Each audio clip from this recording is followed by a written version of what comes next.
Making decisions. Some people are decisive and others are indecisive. They need longer to make decisions, and that's okay.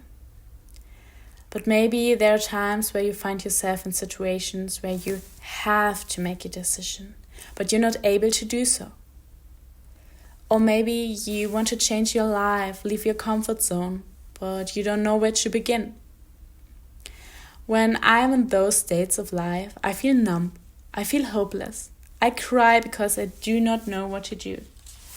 I rely on others, asking them for advice. Until I saw one video saying, if you talk about one problem to more than 3 people, you don't really need advice, or you don't want to hear a solution. You simply want attention. Well, I would call it oversharing, but there is probably a deeper reason why we are doing this. We want that someone else makes the decision for us, so we are not responsible for the consequences. But while I am listening to all those opinions of others, I am losing my own voice. Even though the good thing about decisions is that you have a choice. And with every decision, you will get to know yourself better. When your values are clear to you, making decisions will become easier.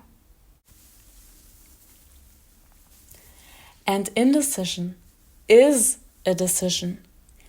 What you're not changing, you're choosing.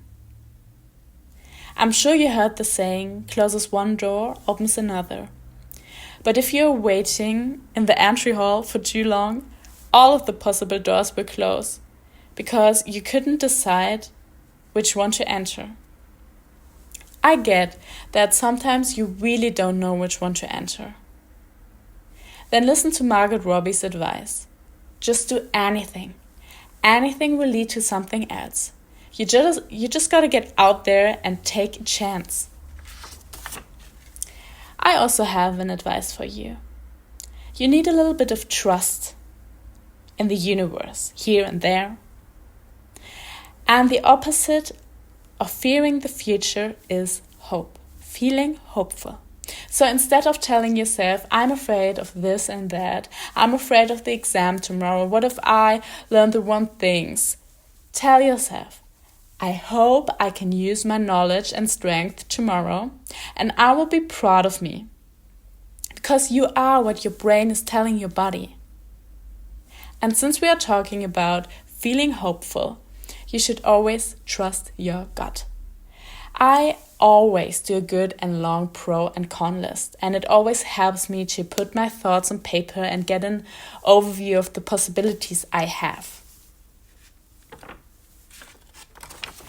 But as Cillian Murphy advises, instinct over intellect. Always trust your instinct. Just because you can rationalize it doesn't mean it is right. If you feel it, then it's right.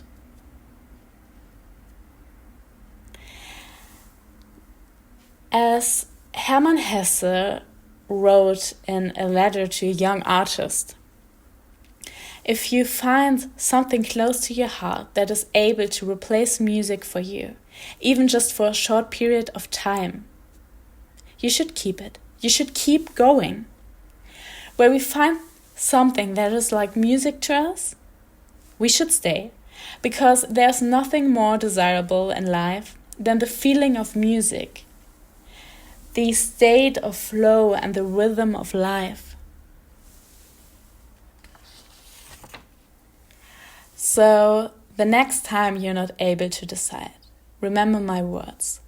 The good thing about decisions is that you have a choice.